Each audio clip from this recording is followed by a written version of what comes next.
అన్నపూర్ణ మన రాష్ట్రం, దీన్ని చేసినారు రైతుల రావణ కాష్టం. బీసీ ఎస్సీ ఎస్టీ బహుజనులను ఓటు బ్యాంకు ఖాతాలుగా చేసుకొని కడుపులపై తన్నడం.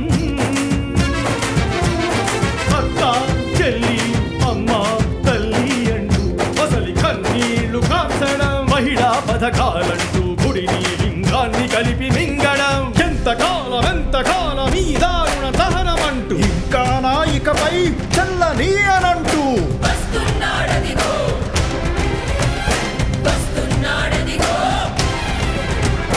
బానిసత్వ సంఖ్యలను బొట్టలు కొట్టేస్తానని, కుగులు తీర్చి రాత మార్చి గుండె కట్టుకుంటానని, పెదవాడ కనక దుర్గ కంటి చూపుగా గుణదలనే ఈ మాత చేయూతగా, కదిరి నారసింహుని కణకణలాడే జ్వాలగా భారత చైతన్య యువజన పార్టీ ధ్వజంతో వస్తున్నాడదిగో అదిగో మన రామచంద్ర యాదవన్న